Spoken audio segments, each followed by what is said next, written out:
त्याच्या स्मरणार्थ प्रभू भोजनाचा हा विधी त्याच्यामध्ये जात असताना आपण आपले नेत्र बंद करूया, प्रार्थना करूया. धन्यवाद देते स्वर्गातल्या प्रेमळ बापा, तू आधी तू अंत, सर्वश्रेष्ठ सर्व समर्थ माझा यहोवा राजा.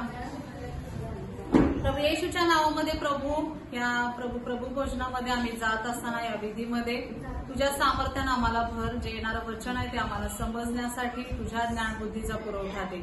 येशूच्या नावात जसा तू पवित्र आहेस तसं शुद्ध आणि पवित्र कर. येशूच्या नावात तू करतोयस ना आभार. सर्व आदर, सर्व महिमा आणि गौरव प्रार्थना तुझा पुत्र येशू उद्धारक आणि तारणाऱ्याच्या नावाने मागते. Amen amen. Hallelujah. Praise the Lord. Hallelujah. बघा, त्या विधीमध्ये जात असताना सर्वप्रथम आपल्याला योहानकृत शुभवर्तमान याचा 3रा अध्याय आणि 16वं वचन आपण नेहमी लक्षात घेतलं पाहिजे की त्यानं देवानं जगावरती एवढी प्रीती केली की त्याचा एकुलता एक पुत्र आपल्यासाठी दिला की आपला कोणत्याही प्रकारे नाश होऊ नये आणि आपल्याला सार्वकालिक जीवन मिळावे यासाठी.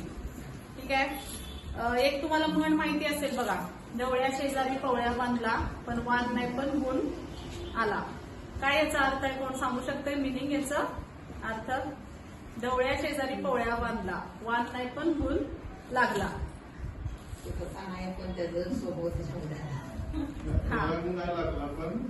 गुण लागला, वाण नाही पण गुण. वाण म्हणजे काय? कलर. कोणाचा आपण कलर, आता एखादा गोरा व्यक्ती असेल, तो काळा व्यक्ती त्याच्याकडून कलर घेऊ शकतो का? आज उसना तुझा गोरा कलर आहे, आजच्या दिवस दे ना मला, असं घेऊ शकतो का? नाही ना घेऊ शकत. पण जसं की त्याचं जे काही गुण असतील, त्याचा जो काही स्वभाव असेल, तो कसं वागतोय, तो काय करतोय, त्याच्यातले गुण नक्कीच आपण आपल्यामध्ये घेत असतो, की नाही? कलर काय आपण घेऊ शकत नाही. म्हणूनच त्या म्हणीचा अर्थ आहे की ढवळ्या शेजारी पवळ्या बांधला, वाण नाही पण गुण लागला. अशा प्रकारची जी म्हण आहे. तर त्याच प्रकारे एक वचन देखील आपल्यामध्ये आलेलं आहे आणि वचन आपण बघूयात. निर्गम याचा 23वा अध्याय 32 आणि 33 वचन. निर्गम याचा 23वा अध्याय वचन आहे 32 आणि 33. तो त्यांच्याशी किंवा त्यांच्या देवाशी काहीही करार करू नको. ते तुझ्या देशात राहता कामा नये.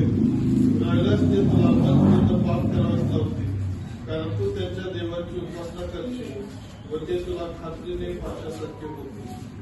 बघा, आमेन. छान सुंदर वचन आहे. आपल्याला आपण जगिक जीवनामध्ये जरी राहत असलो तरी आपल्या आजूबाजूला समाजामध्ये आपल्यासारखीच देवाला जाणणारी किंवा देवाला मानणारी किंवा प्रभू येशू ख्रिस्तामध्ये असणारी लोक फार कमी आपल्याला पाहायला मिळतात. पण देवानं पण तेवढीच निवडलेली जेवढी त्याला पाहिजे आहे.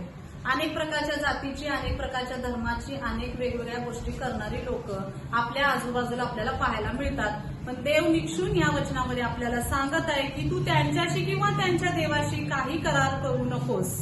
आपल्याला जो आपला करार झालेला आहे तो प्रभू येशू ख्रिस्ताबरोबर झालेला आहे. समाजामध्ये अनेक लोक आहेत, हे करू नका, ते करू नका, बुलवण्याचा प्रयत्न आपल्याला करत असतात किंवा तिकडं ओढण्याचा प्रयत्न करत असतात. पण परमेश्वर या ठिकाणी वचनामध्ये सांगत आहे की तू त्यांच्याशी किंवा त्यांच्या देवाशी कोणत्याही प्रकारचा करार करू नको. आपला जो करार झालेला आहे, जो आपला तारणारा आहे, कोण आहे आपला तारणारा आणि करार झालेला आपला ज्याच्याबरोबर झालाय तो प्रभू येशू ख्रिस्त. हे आपण नेहमी लक्षात ठेवणं गरजेचं आहे.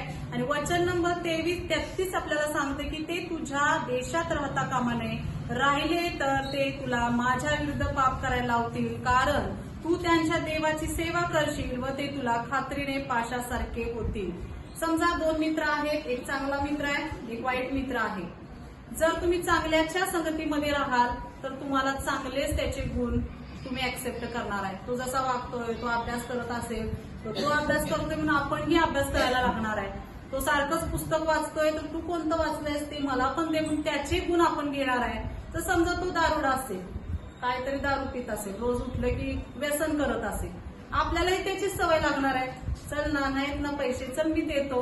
त्याच्याबरोबर त्याचं जे पाप आहे त्याच्यात आपण सामील होणार आहे. म्हणूनच देव या वचनातून सांगत आहे की जी तुमची साथ संगत आहे ती देखील देवाबरोबर असणाऱ्या लोकांबरोबर ठेवायची आहे.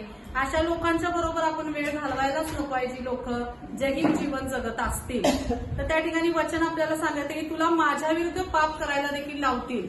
नक्कीच आंब्याची पेटी जरी असेल, त्यात एखादा जरी आंबा खराब असेल तर तो सगळ्या आंब्यांना खराब करण्यासाठी कारणीभूत असतो. तशाच प्रकारे जे आपल्या प्रभू येशू ख्रिस्ताला जाणणारे, मानणारे किंवा विश्वासणारे असतील त्यांच्याबरोबर आपण वेळ घालवला आणि त्यांच्या सहवासात जर आपण राहिलो तर नक्कीच आपली वाढ होणार आहे की कमी होणार आहे?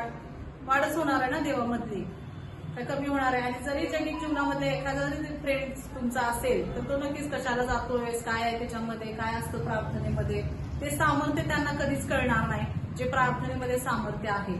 जी जैविक लोक जीवनामध्ये आहेत, असं कुठे असतं की प्रार्थना केल्यानंतर सर्व गोष्टी मिळतील किंवा या गोष्टी केल्या तरच मिळणार आहे.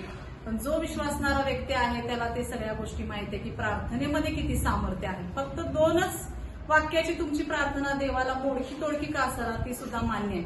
असं नाही की प्रोफेशनलच प्रार्थना तुम्हाला यायला पाहिजे आणि कुणीही परिपूर्ण नाहीये, कुणीही व्यवस्थितरित्या प्रार्थना देवाला ती देखील तो मान्य करून घेतोय. कशीही असू दे तुमची, गुडघ्यावरती येऊन ती केलेली प्रार्थना देवाला मान्य आहे. आज देव आपल्याला वचन यातूनच सांगत आहे की जे काही तुमच्या सहवासात असतील तर त्या लोकांचे काय गुण घ्यायचे, काय गुण ते आपल्यावरती डिपेंड आहे. नक्कीच देवाने हे वचन आज आपल्यासाठी पाठवलं असेल. जैविक जीवन आहे, अनेक ठिकाणी आपण वेगवेगळ्या क्षेत्रात काम करतोय, वेगवेगळ्या क्षेत्रातली लोक आपल्या बरोबर आहेत, पण ज्यांच्याबरोबर जे जे काय आपले विषय असतील ते तिथपर्यंतच ठेवायचे आहेत आणि प्रभू येशू ख्रिस्ताबरोबर झालेला करार हा आपण नेहमी आपल्या स्मरणात ठेवायचा आहे. त्यांच्या बरोबरच्या पाशामध्ये म्हणजे पाश म्हणजे काय, एक चैनबाजी जिंदगी असेल किंवा चैनीमध्ये जगणं असेल तर ते जगणं आपल्याला करायला ते भुलवतील, ते आपल्या देवाच्या विरोधात आहे आणि नक्कीच ते पाप आपल्याला करायला लावतील. त्यामुळे त्या पापामध्ये आपल्याला जायचं नाही आहे.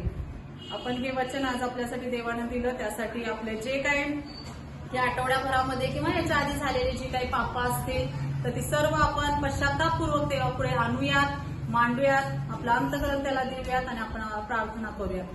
धन्यवाद देत आहे स्वर्गातल्या प्रेमळ बाप्पा. खरंच माझ्या राजा प्रभू परमेश्वर पित्या, आम्ही जिथे बसतोय, जिथे उडतोय, ज्या लोकांच्या मध्ये राहतोय तिथल्या सर्व लोकांचा देखील ताबा तू घे. जे आम्हाला तुझ्यापासून दूर करण्याचा प्रयत्न करत असतील पण प्रभू परमेश्वर त्यांचं मनाचं परिवर्तन तू कर.